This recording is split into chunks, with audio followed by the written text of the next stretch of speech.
Bismillahirrahmanirrahim. Assalamualaikum warahmatullahi wabarakatuh.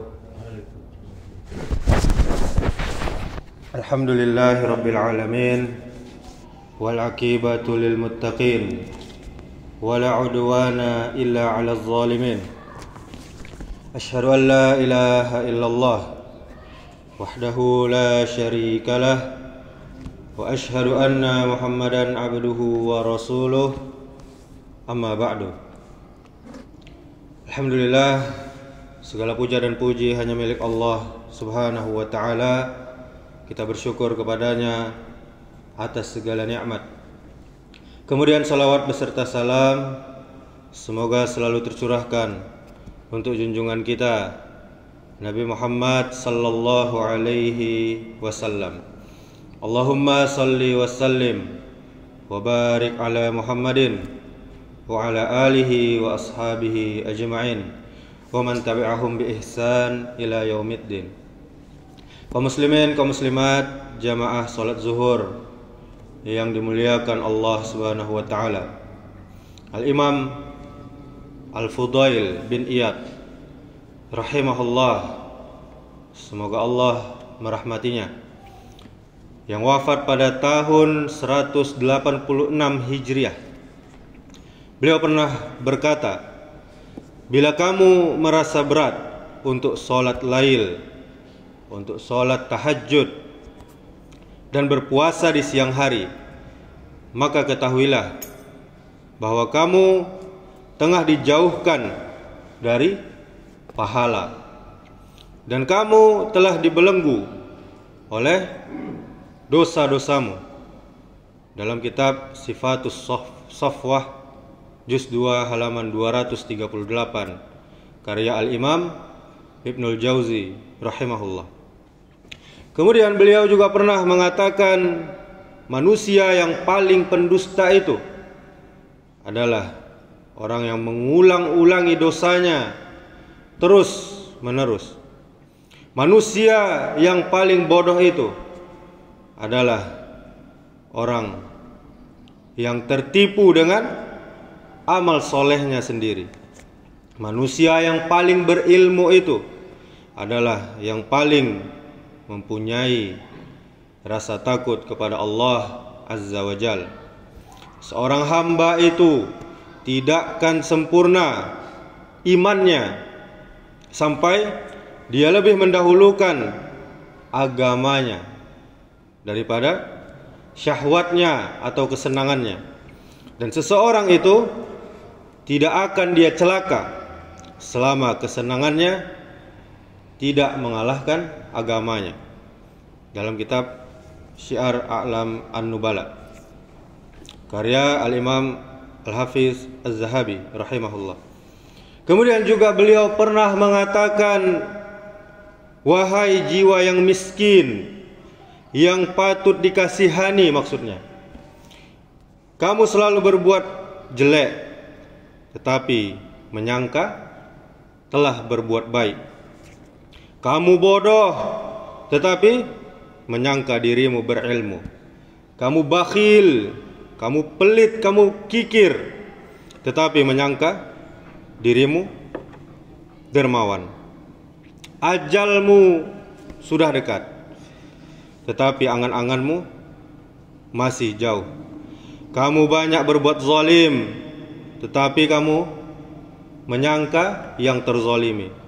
Kamu memakan harta yang haram, tetapi menganggap dirimu orang yang warok, orang yang sangat berhati-hati terhadap perkara yang haram dan syubhat. Kamu menuntut ilmu demi meraup keuntungan duniawi, tetapi kamu katakan menuntutnya adalah karena Allah. Dalam Syiar A'lam An-Nubala.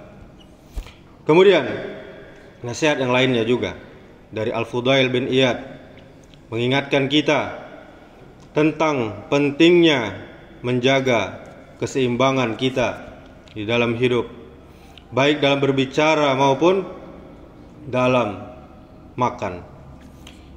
Hati adalah tempat bersemayamnya iman. Jika hati mengeras, maka kita akan semakin jauh dari Allah Subhanahu wa taala. Mari kita jaga hati kita dengan mengurangi bicara yang tidak bermanfaat. Kemudian makanlah dari makanan tapi secukupnya, agar kita termasuk orang-orang yang senantiasa dekat dengan Allah Subhanahu wa taala. Hal ini selaras dengan hadis Nabi sallallahu alaihi wasallam, ma mala'a adamiyun wi'an syarran min batanin bihasbibni adama hukulatun yukimna sulbahu fa in kana la mahalata fasulusu li ta'amih wasulusu li syarabih wasulusu li nafsi. Tidak ada wadah yang lebih buruk yang diisi oleh manusia selain perutnya. Cukuplah bagi manusia beberapa suap untuk menegakkan tulang punggungnya. Jika harus lebih, maka sepertiga untuk makanannya, sepertiga untuk minumnya, dan sepertiga lagi untuk nafasnya. Hadis riwayat Tirmizi. Kemudian nasihat yang lainnya yang sangat berharga yang patut kita ingat-ingat dari Fudail bin Iyad. Apa katanya? Engkau tunduk dan patuh kepada kebenaran. Jika ada sebuah kebenaran yang engkau dengar dari anak kecil, maka engkau harus menerimanya. Bahkan sebuah kebenaran pun yang engkau terima, engkau dengar dari orang yang bodoh pun, engkau juga harus menerimanya. Sementara itu, ketika ada seorang bertanya mengenai sabar dalam menghadapi musibah, jawaban Fudail bin Iyad adalah dengan tidak menceritakannya. Ketika ada musibah, ketika kita bersabar, janganlah kita menceritakannya. Dalam kitab Hilyatul Aulia, juz 8 halaman 91. Kemudian nasihat terakhir dari Fudail bin Iyad, dia mengatakan seorang hamba tidak akan menggapai hakikat iman kecuali setelah menganggap musibah sebagai nikmat, nikmat sebagai musibah. Tidak peduli dengan dunia yang dinikmati, dan sama sekali tidak ingin mendapatkan sanjungan, pujian karena ibadah kepada Allah Subhanahu wa ta'ala yang telah dia kerjakan. Di dalam kitab Hilyatul Aulia, juz 8 halaman 98. Demikianlah beberapa nasihat beliau rahimahullah. Semoga menjadi nasihat emas, nasihat yang berharga untuk kita semua, dan wasiat yang sangat bermanfaat untuk kita semuanya. Subhanakallahumma wa bihamdika asyhadu an la ilaha illa anta astaghfiruka wa atubu ilaik. Wassalamualaikum warahmatullahi wabarakatuh.